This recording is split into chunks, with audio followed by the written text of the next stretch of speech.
Imagine living your life after 50 and feeling energized and excited about your future. Welcome to the Women in the Middle podcast, the podcast for women who are ready to figure out what they want and create the life they deserve. Here's your host and master certified life coach, Susie Rosenstein. Hey there, today's Encore episode is all about 3 ways to be delighted in midlife. Let's go. Welcome back to the podcast Women in the Middle. I'm your host, Susie Rosenstein, your master certified coach and midlife mentor, and I am so glad to be here with you again for this week's Encore episode, which is about the topic of being delighted. I share some of my personal delights, as well as 3 ways that you can be more delighted on the regular. Now, this episode was originally published in July 2024. You may notice that my voice isn't up to snuff at this current moment. And that's one of the reasons that republishing a popular episode from the past as an Encore episode really does come in handy. So at the time of the original recording, I was just back from one of my favorite all-time places to vacation, and that's New England, specifically Rhode Island and Cape Cod. And my friend, it was delightful. In fact, it's always delightful to me. But I have to say that this particular trip was, in fact, unbelievably delightful. So much so that I was inspired to create this episode about the importance of feeling that way, the importance of feeling delight. So that's what we're talking about today. My delight factor was literally off the charts, and I am also delighted that it hasn't worn off just yet, even now, a year later. Because it's funny, my people from Rhode Island, my sister and my cousin, they were just visiting this week. No whale watching, of course, in Ontario, but they were here and it was super fun. We definitely shared a couple more delightful moments, even though it wasn't on the East Coast. So we're going to be taking a deep dive in a second, but just quick, I have something new and exciting to invite you to. It's called the Midlife Happiness Jumpstart Experience. It's perfect for you if you're ready to feel lighter, brighter, and more you. In this 14-day experience, you're going to get tiny science-backed actions that help you boost your mood, shift your mindset, and rediscover what makes you happy fast. It's all in just 5 to 10 minutes a day. It's affordable and designed for busy midlife women over 50, just like you. It's super easy, too. Your Midlife Happiness Jumpstart experience includes daily emails, printable tracker, private WhatsApp group, and a group celebration Zoom call. If you're listening in real time, this next group starts on the 1st of the month. To sign up and get in on this fun new experience with me, go to my shop at www.susierosenstein.com and click on the shop tab to see when you can join us in the next Midlife Happiness Jumpstart experience. And I can't wait to do this with you. All right, now let's dive into today's topic, which is about 3 ways to be delighted in midlife. So ask yourself, how familiar are you with being delighted? Do you know what delights you? Do you notice when you feel delighted? Do you allow yourself to create more delight in your life? This whole topic reminds me of common regrets that people tend to talk about having later in life. And one big one is allowing more happiness in your life on purpose. Like, did you allow yourself to be happy, or did you always take the safe route? For example, did you let fear get in the way of you doing things that would make you truly happy or happier? So a lot of people have this kind of regret. So that's why making happiness more intentional is a common thing that we talk about in my coaching practice, on this podcast, in the Women in the Middle Academy. And my friend, delight is part of this solution. But I heard this interview with this guy about his book called A Book of Delight. So it was new a couple of years ago. The author's name is Ross Gay, and I'll put the link in the show notes if you're interested. So I was delighted that he took the time to write about delight. I was fascinated. One of the delights he wrote about was his airplane ritual. I thought it would be fun to kick this episode off by sharing some of my delights and then talk about how you can be delighted more these days too, especially in midlife.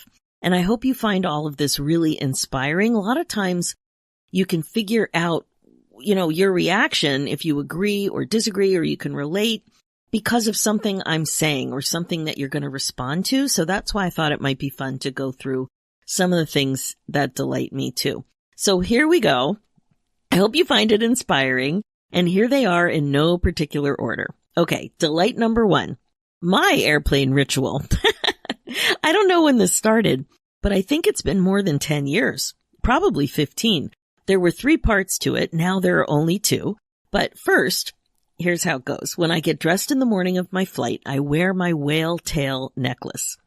Then I put on my flying uniform, which consists of a royal blue short sleeve gauze tunic and yoga pants. Once I'm seated on the plane, I watch episodes of Curb Your Enthusiasm, and boom, I arrive safely. Now, currently, I don't watch the Curb episodes because when I upgraded my iPad a couple of years ago, they all disappeared, and I haven't figured out how to get them back. But there you have it. I get great comfort and delight knowing that I'm doing my quirky little thing, and it makes me feel good. I'm delighted that I can count on it, and it just, I don't know, it's delightful. Number 2, cilantro. I know it's not for everyone, but I love cilantro. When I sit down for a meal and I taste it, it just makes me so happy. I absolutely feel delighted. Number 3, bird bath. I have a solar-powered fountain in my bird bath, and the whole setup brings me so much joy. I love that I'm delighting the birds as they are delighting me. Number 4, poking around places selling funky jewelry. It could be outside or inside, newly made or vintage. It doesn't matter. I'm just so appreciative of the creativity, and I really love the hunt. It's absolutely delightful. Number 5, talking to artists about their work and journey. I've always loved doing this, and now with this podcast, I am justified. I love their stories, 100% delighted. Number 6, favorite foods. Let's talk about mustard and avocado. Not together. With mustard, especially Dijon. It is such a great condiment and can add so much flavor. Living in Canada, I find mustard is not used as much as it was when I grew up in the States, like not on cheese. I grew up having mustard on cheese all the time. But in my house, we have a healthy selection of mustards to choose from. So yummy. And avocado, I don't think I've ever eaten an avocado where I didn't say, this is so good. I just love them. There are other food items, but these 2 bring on serious delight for me. Number 7, buying a product that works. You know, when you get all excited about a new product or a potion or a skin cream or something, you order it or you go to the store and buy it and it doesn't work. That is such a bummer. But the opposite is pure delight. So the other day, while I was on vacation, I woke up with a huge under eye bag, like a 3-dimensional one that had me concerned. Like I didn't want to go out looking like that. And I grabbed an under eye patch at the store. I wanted to go out and see if I could get a product to help fix it. So I got one of those under eye patch thingies that you stick on, and it had hyaluronic acid and collagen in the package that I picked. There were several to choose from, and I had never used it before. So I don't know. I was hopeful. So, where I was going, I wasn't driving. I was a passenger. There was a 30-minute car ride, and the directions on the box said 25 minutes. Maybe it was 20. I don't remember. Anyway, I actually wore the patches in the car, took them off right before we got where we were going. And what do you know? The eye bag was gone. I was delighted. The product worked.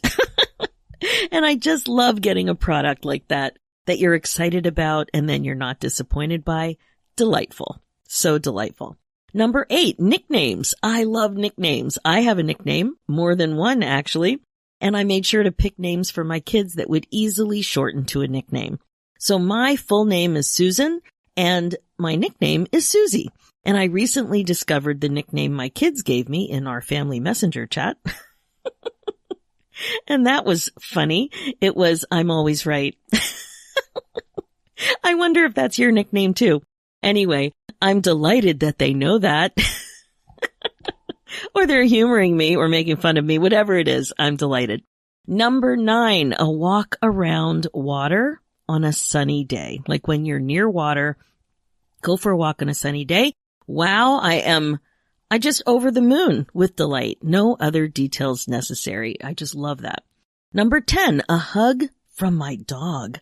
Do you know what I mean? Nico the Noof leans up against me or anybody, usually my husband. He leans up against and then he nuzzles his head into my shirt. Now, he's a big dog, so his head takes up my whole body, that part of my body, and he just leans in.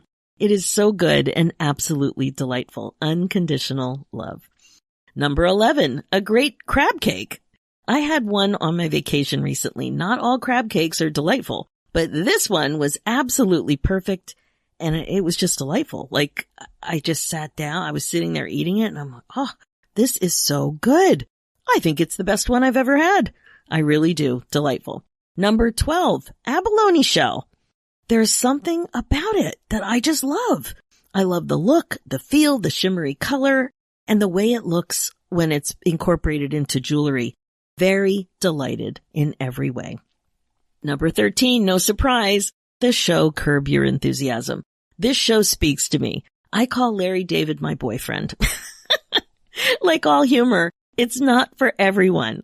But when you connect up with someone or something that is your kind of funny, it's delightful. Number 14, speaking of funny, I think a funny little joke that you find yourself referring to and thinking back to often over time is delightful. It could be something that made you laugh or an amazing crack-up session with a friend. It could be a joke, a fart, a show, a quote, an image, whatever. Like whatever it was, whatever time in your life, if you think about it and it makes you laugh or giggle or smile, it's delightful. So I can't even tell you how often my childhood friend and I say, "Sounds great, Greg," which is a funny little reference to the Brady Bunch. Do you say that? Do you know that reference? Allow the laughter. Appreciate your sense of humor. Totally delightful. Number 15, hydrangeas. Don't you just love them? The puff of the little flowers, the size, the intensity of the color, the range of the color. I mean, come on, blue flowers? Delightful. Number 16, hummingbirds. They are magically delightful. Their little size, their cool ability, it's kind of like a superpower to hover over flowers and how quickly they flap their wings. Like it's crazy fun. I could just watch them for hours. Totally delightful. Number 17, a great hug. This hug is about a human hug. The delight I feel in the midst of a great hug is warm and delicious.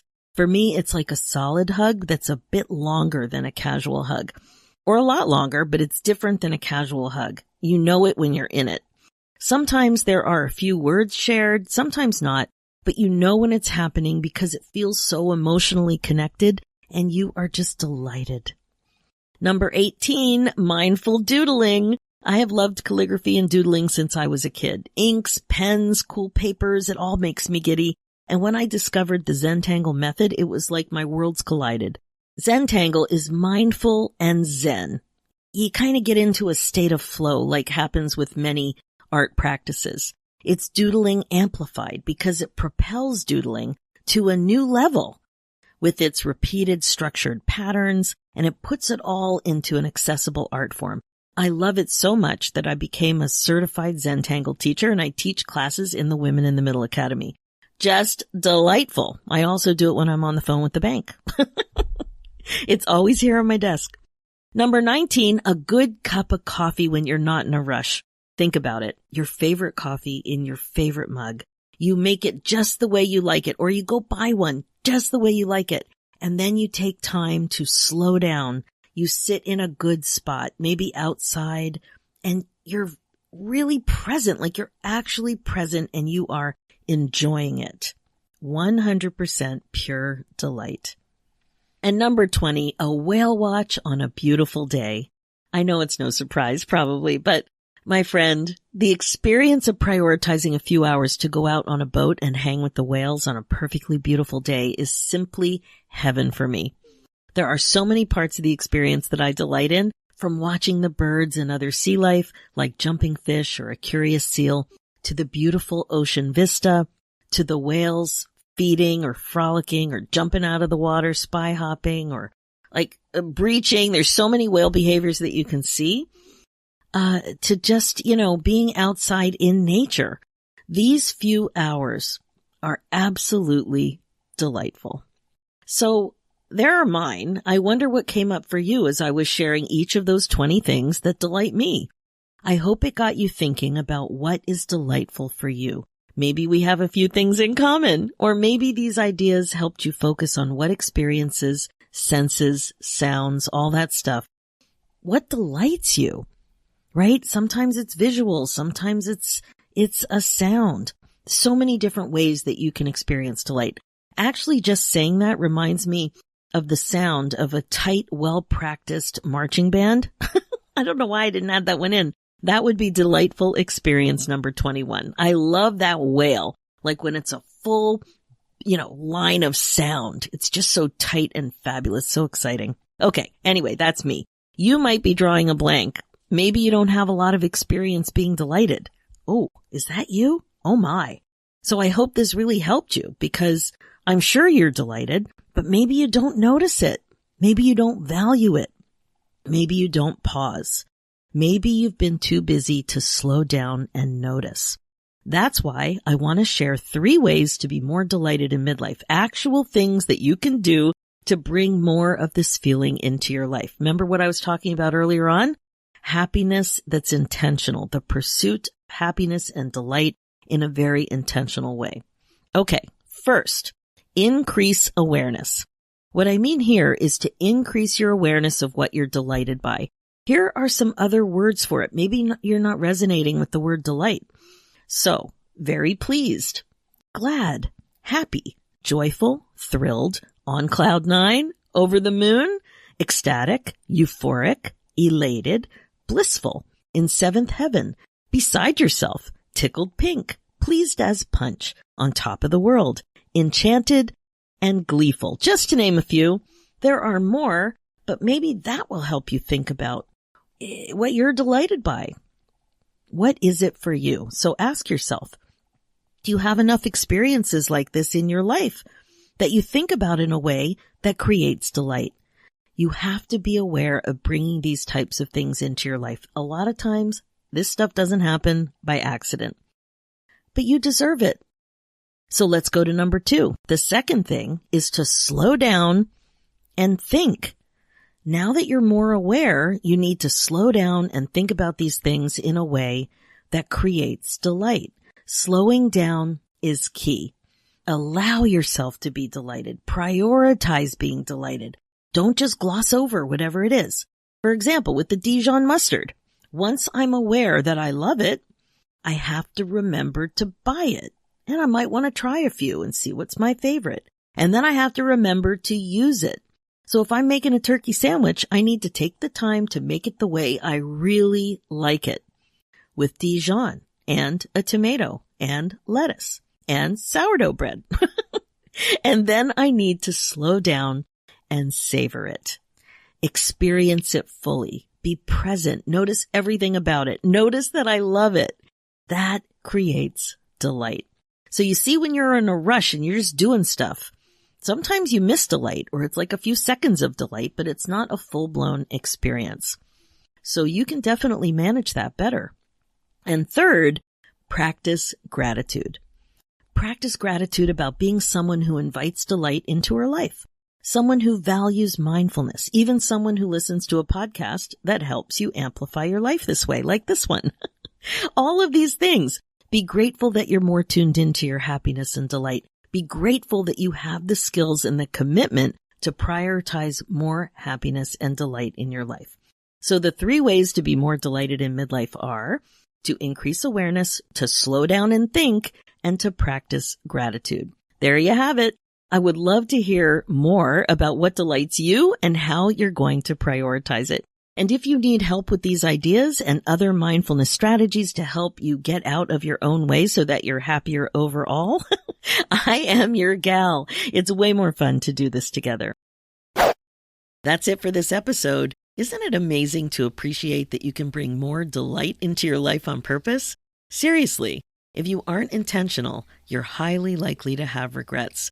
And this is exactly how I can help you. It starts with your thinking. And this is what we're up to in the Women in the Middle Academy. So if you'd like to see if working together is a good fit for you, head over to www.talktosusie.com and book your free momentum call.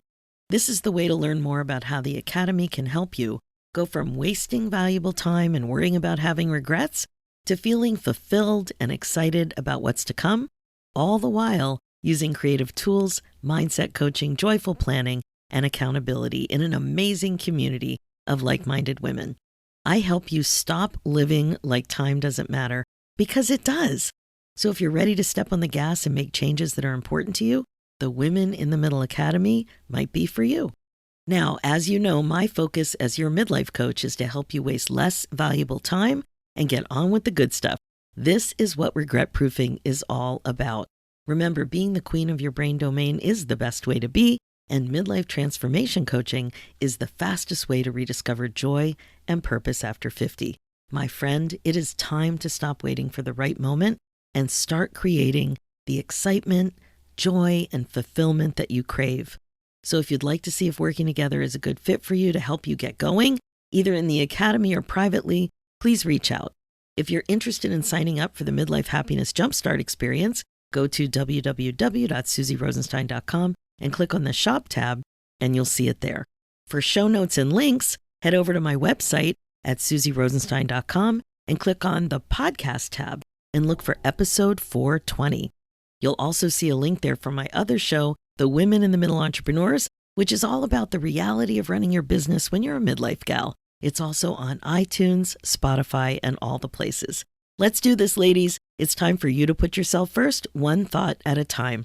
Thanks so much for listening, and I'll talk to you next week.